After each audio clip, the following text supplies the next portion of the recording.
We're going to start with Anthea Jones and Tom Chodor. They're talking about the Bolivarian model of foreign policy. See if there's method in the madness.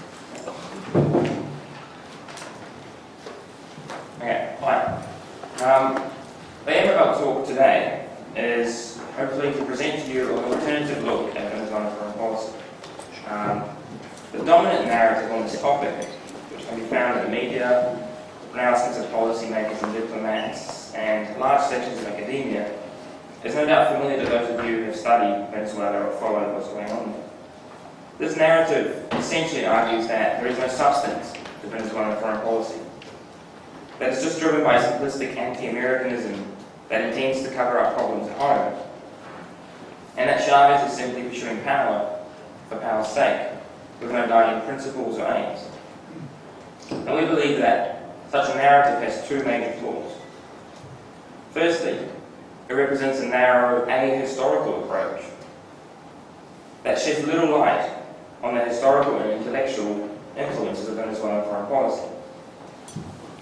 Specifically, we believe that Venezuelan foreign policy can't be separated from the quest for regional integration that's been ongoing in the region since Bolivar.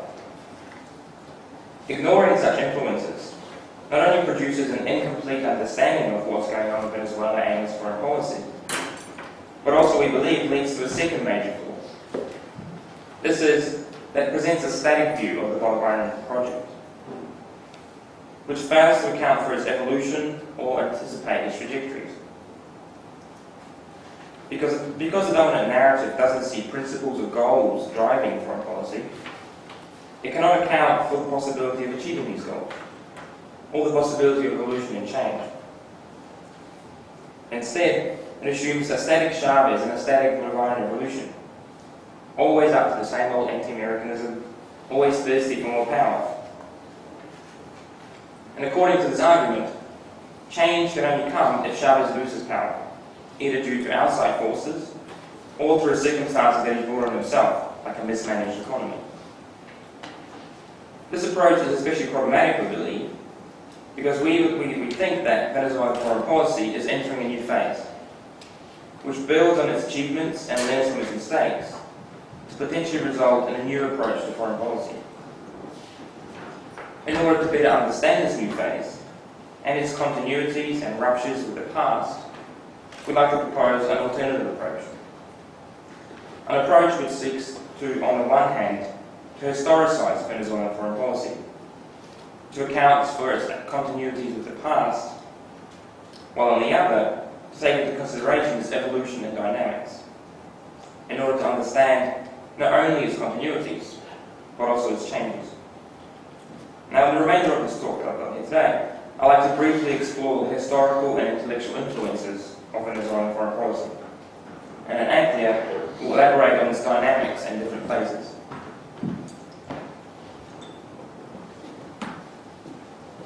As I indicated already, Venezuelan foreign policy is grounded in long-standing desires for Latin American unity, which date back to Simón Bolívar, the 19th century independence hero born in Venezuela. Bolívar argued that Latin Americans shared a common identity, based on shared experiences of Spanish colonialism and the struggle for independence. This common identity was for him the foundation for regional integration, for building endogenous models of state, society, and culture unique to the region. This integration was not just an end in itself, but rather the only means to ensure self-determination by keeping foreign powers and their interests out of the region. In Bolivar's time, this primarily meant Spain, but he was perceptive enough to realise that the main protagonist in the region would be the US. As he famously declared, the United States of North America seems to be destined by Providence to condemn America to misery in the name of liberty. The goal of regional integration, of course, eluded Bolivar during his lifetime, but it continued to animate the imaginations of Latin Americans, with numerous, often failed admittedly, attempts at regional integration over the past 2 centuries. Chavez's proposals for regional integration, which are really the drive of his foreign policy in the region, can be seen as part of this tradition, given especially how prominent Bolivar is in the political project. Likewise, his hostility to the US and to American models for hemispheric integration is grounded in this long-standing desire to make the region free of American influence in the political, economic and cultural spheres. Therefore, initiatives like UNISUR or the Bank of the South or TELUSUR are designed for those specific purposes.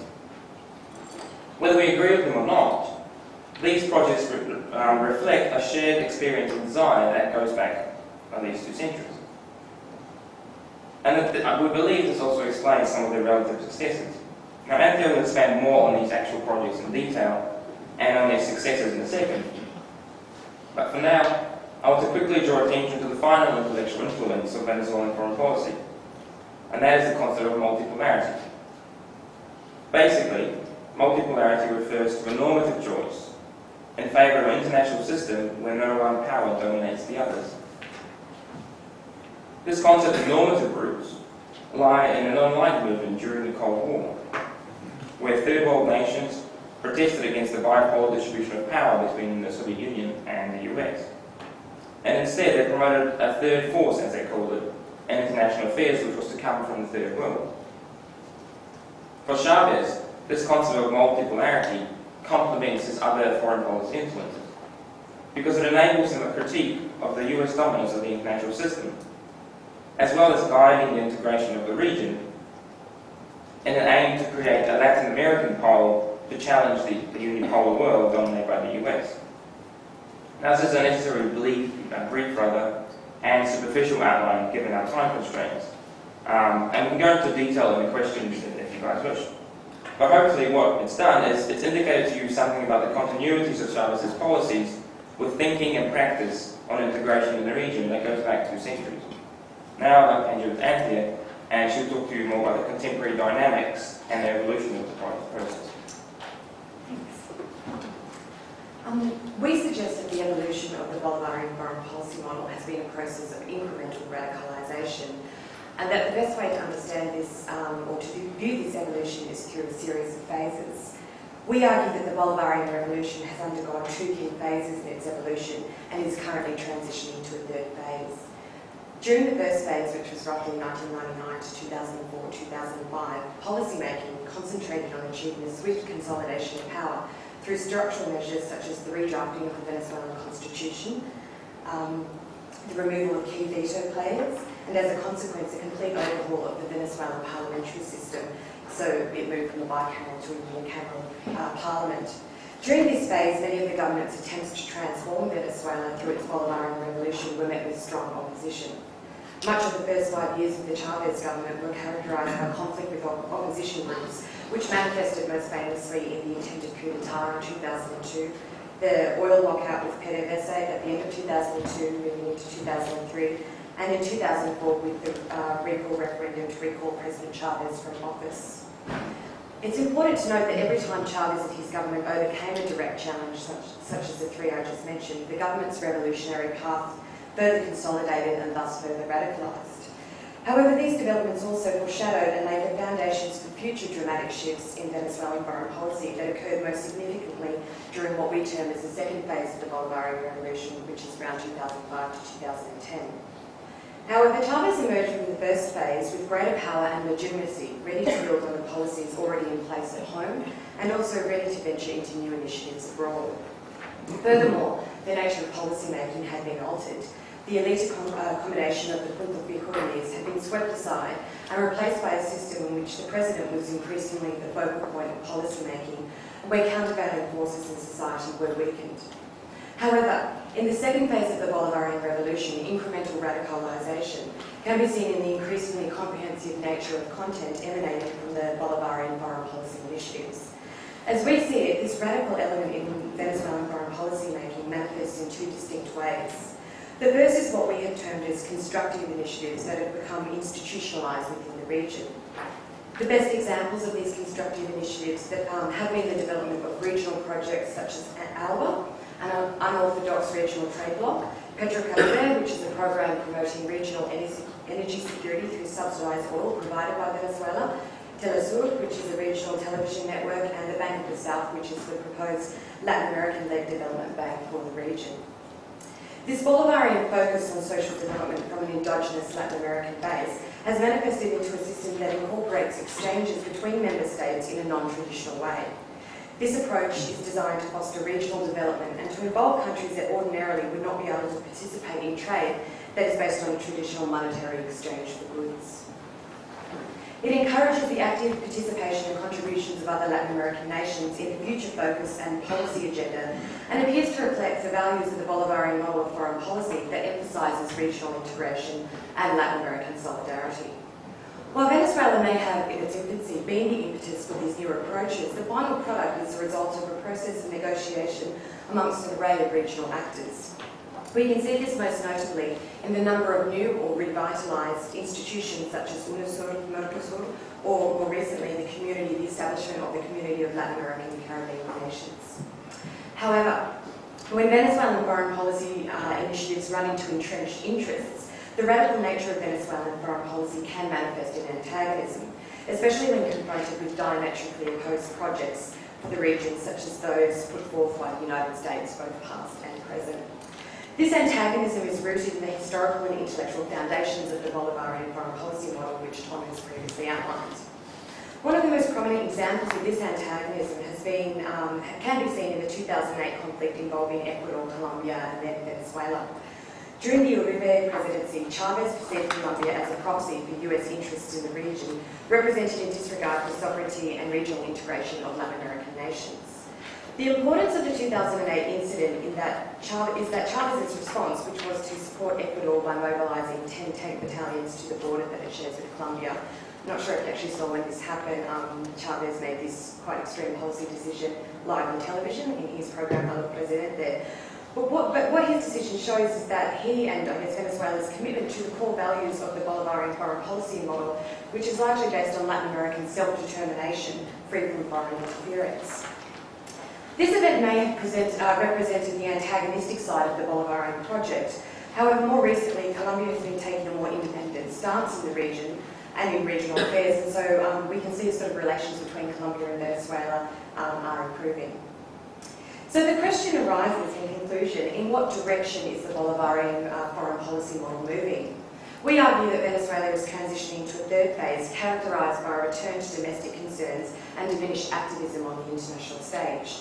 This is largely due to a combination of domestic pressures and international developments. The Venezuelan economy is struggling domestically, and the sustainability of previously large-scale social policies that were buoyed by a high price of oil on the international market are being reviewed in light of growing inflation and also limited state resources. Last week, the Venezuelan Electoral Commission announced the date for the presidential elections, which will be held in October 2012.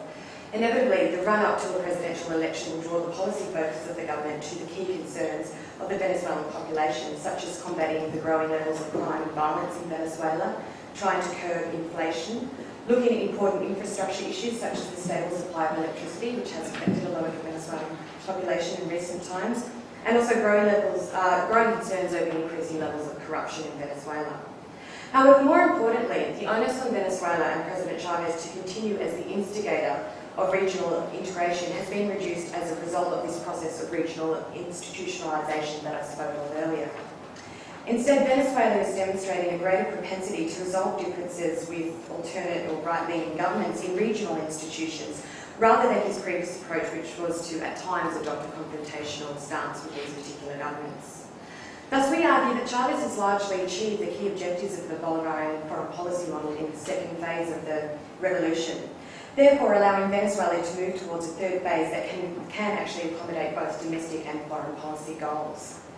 Looking forward to the future, it will be interesting to observe regional dynamics in light of this process of institutionalisation and integration, and the role that Venezuela will play in the region whilst it's transitioning into this third phase. Thank you.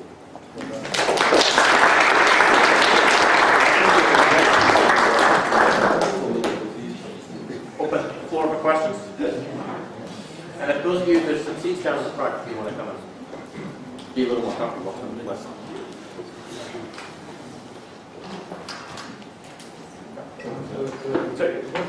What is the madness? What was the connection with the madness?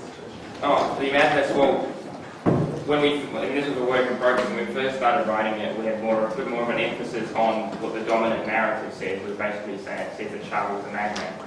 There's no logic, there's no sort of reason to what he's doing.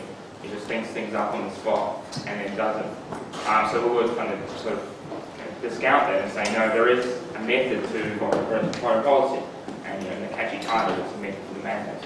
But as we wrote the paper, it became obvious that it was more important to focus on the actual method rather than outlining what the madness, supposed madness was. So maybe a bit of a misleading title. Can I just ask when you just let us know who you are so that we can all get to know each other a little bit? I'm Mary, I'm from Community Radio 288 Rebel Chorus program. Your statement about the incident with Bolivia, with Colombia and Ecuador? I'm just wondering if that situation enabled Colombia to see that it may have support in the region to enable it to resist the US influence, and that's why after that the relations between the countries began to improve. Yeah, look, I take your point, but I'm not sure if I actually agree whether it's sort of worked out that way. I think there could be some connection, but I also see the transition from the Uribe presidency to sort of the new president as also having a key sort of element in the way in which Venezuela and Colombia are starting to sort of get on. Also sort of key decisions by the current president, especially with the military bases not to pursue. I think that's also gone a long way in making steps to sort of create better relations between the two. But I can take your point, I guess, seeing, maybe Colombia did see that it's sort of in their interest to further integrate rather than sort of being a bastion of US interests as it's previously been perceived. I think it's important that standoff was resolved amongst Latin American nations in UNASUR, and the US sort of stood up for Colombia and said, oh, this is what Chavez is doing, it's unacceptable, and it kept going on like that. But at the same time, Latin Americans actually got together in UNASUR and discussed amongst themselves and actually got Uribe to almost apologise to Ecuador or get close enough. So I think it was seen at the time as quite a watershed, that and the conflict in Bolivia. I think it was either the same year or the next year, where once again the nations got amongst themselves and sorted out their problems, while the US was saying, oh, we need to sort this out, we're not actually doing anything about it. So there is something to that, I think. I still have the feeling that Chavez, Raul Middleman retired. I still have the feeling that Chavez is more grandstanding than having a real vision. At least he hasn't been able to really sell that vision to other countries in South America. At least there are, he has done that not very well. When I was in La Paz, I spoke to a Bolivian in Sucre, in fact, and he said, and I asked him about Chavez and Molino, and the answer was, well, Molino is Chavez puppy dog. And that was about the reaction I felt in the country. Now, if he hasn't been able to convince the Bolivians more successfully, then I think he will have greater difficulties with Chile, Peru, Brazil, and so on. Sorry, can you speak up? Sorry, could you speak up? Did you go? Yes. Well, I think if you look at 1998 when Chavez comes to power, there's hardly any move towards regional integration. Sean can probably attest to this. Mercosur is almost forgotten and falling apart. There's no sort of drive to do something within the region just amongst the region.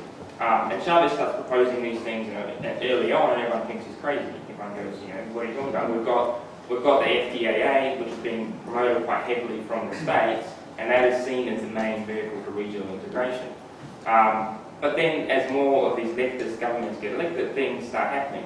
Now, we're not there in actual negotiation rooms when all these governments get together, so it's hard to say whether everyone just said, yes, let's do what Chavez says, or yes, or no, you're a complete idiot, we don't agree with you. But this undeniably has been a lot of things that happened over the past decade.